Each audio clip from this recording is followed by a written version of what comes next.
Good morning. It's Friday, the 22nd of January. Do you sometimes hear things in hymns that you've sung many times before, but suddenly notice a particular word or line? Well, more of that later. Most of you will have heard of Greta Thunberg, the Swedish school student who has made a worldwide impact by raising the issue of climate change. She started by protesting alone outside her school each Friday.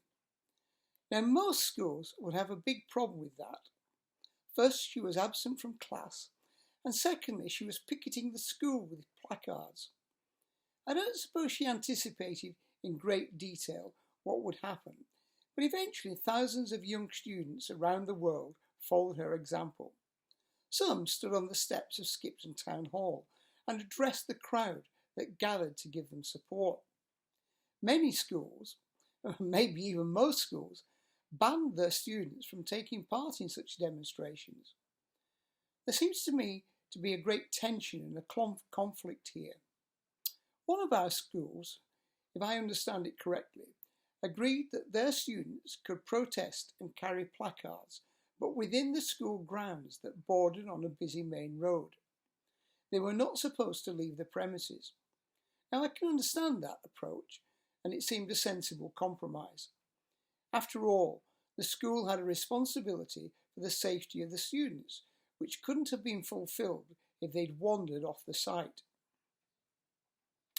Last Sunday, whilst watching the recorded service from St Andrews, I was struck by a line in one of the hymns that Richard had chosen, a hymn that I had heard and sung many times before. The hymn was, "Will you follow me?" And the line was, "Would you use the faith you found to reshape the world around?" Would you use the faith you found to reshape the world around? Greta Thunberg and her fellow students want to reshape the world that they found, and that strikes me as an eminently sensible approach and an indication of their maturity and understanding and appreciation of the world in which they live.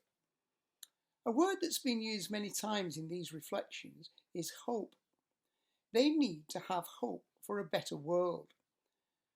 The problem for them is that officialdom in schools and governments that claims to support education is often less happy when the people they are educating do start to think for themselves. As Christians, how do we want to reshape the world around? We may not all want to have strikes and carry banners, but surely we want to work for a better world. Perhaps as this pandemic proceeds, it's highlighted some of the places where we need to start. And politics is clearly one huge area that needs to change. Marcus Rashford has shown us how one voice can cause governments to make U-turns. And perhaps we should be more careful and thoughtful in the first place about where we cast our vote, because politicians only have power because we give it to them. Finance and the economy is another area that we need to look at very carefully, when there are millions suffering and struggling to survive in many countries, including our own, whilst other people grow extremely wealthy. In June, there's an important world conference of the G7 to be held in Cornwall, and we should let our leaders know our views as Christians. Why don't you write to your MP? In November, the next World Conference on Climate Change will be held in Glasgow, and again we need to let our representatives know our feelings. Proverbs 31:9 says, "Speak up and judge fairly. Defend the rights of the poor and needy." We're called as Christians to stand up for justice, asking those in positions of power to make decisions that protect the most vulnerable people and to protect the earth that we all rely on.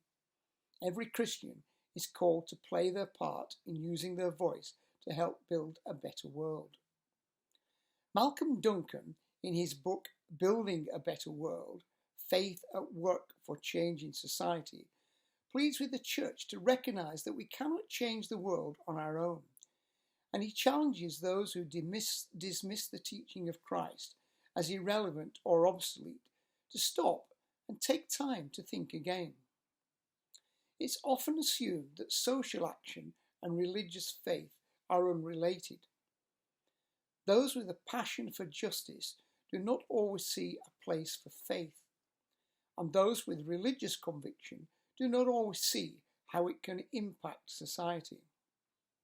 Malcolm Duncan, in the book, demonstrates the vital connection between the two and highlights what this can mean to both individuals and communities in the effort to make improvements to the lives of people.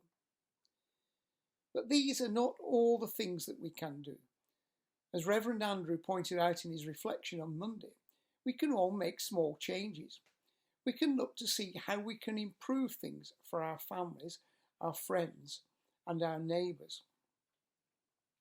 William Brueggemann is an Old Testament theologian, and he's written about having a prophetic imagination. His challenge is to allow the biblical story to so deeply shape our imagination that we're able to envisage the world as it should be. The lockdown measures have forced many to embrace a simpler way of life.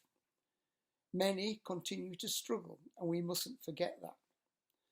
But there has been an opportunity for people to build new rhythms that enable better self-care than previously.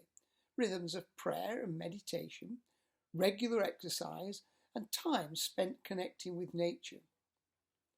As there's been less travelling, there's been the huge benefit of living with less pollution.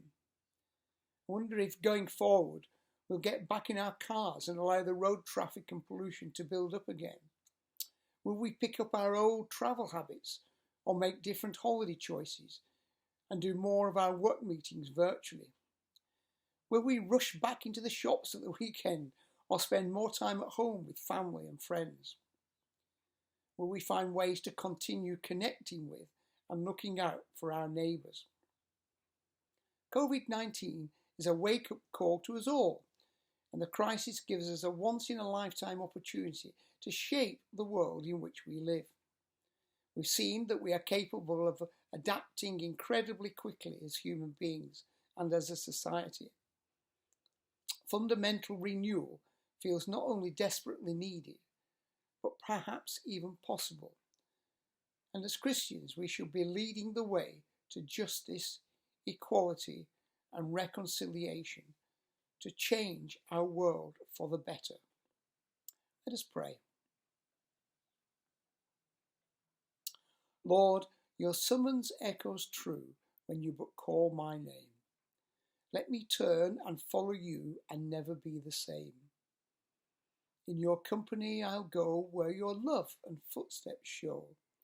Thus I'll move and live and grow in you and you in me. Enjoy the rest of your day and look forward with imagination in peace and hope.